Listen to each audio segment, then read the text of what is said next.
আসসালামু আলাইকুম।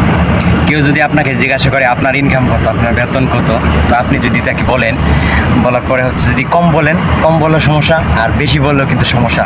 আরেকটা জিনিস হচ্ছে আপনার এই বেতনটা উনি কেন বলতেছে, বলার উদ্দেশ্য একটাই যে উনি কি আপনার থেকে কম ইনকাম করেন না বেশি, আর আপনাকে কতটুকু সম্মান দেওয়া যায়। মূলত এর জন্যই কিন্তু আপনাকে একটা মানুষ কিন্তু এই জিনিসগুলো জিজ্ঞাসা করতে পারে। আর আপনার ইনকামের উপরে কিন্তু আপনার বাবা মা, আপনার সন্তানাদি, আপনার স্ত্রী, ওনারা সম্মান পাবে। আপনার ইনকাম যদি বেশি থাকে, আপনার স্ত্রীকে রাজরানীর মতো সবাই সম্মান করবে, আপনার পুত্রদেরকেও সেম, আপনার বাবা মাকেও মানুষ সম্মান দিবে।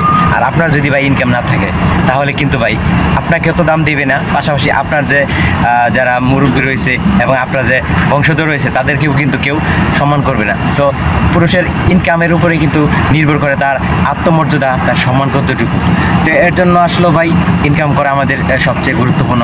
আসলে আমাদের সময় নষ্ট না করে আমাদের কেরিয়ারটাকে উন্নত করা এবং ভালো ভালো কাজ করা, এবং যেটার মাধ্যমে আমরা আমাদের পরিবারটাকে ভালো কিছু দিতে পারি, যাতে করে আমাদের পরিবার সমাজের মধ্যে ভালো কিছু করতে পারে, সবার কাছ থেকে সম্মান ভালোবাসা সব পায়।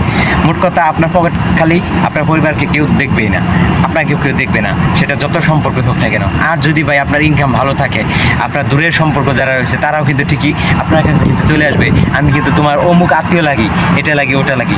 তো এটাই হচ্ছে ভাই বাস্তব।